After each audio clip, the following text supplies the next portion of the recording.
Close your eyes, dry your tears, 'cause when nothing seems clear, you'll be safe here from the sheer weight of your doubts and fears.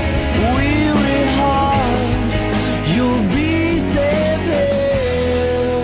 Naiintindihan ko naman na hindi niyo ako gusto.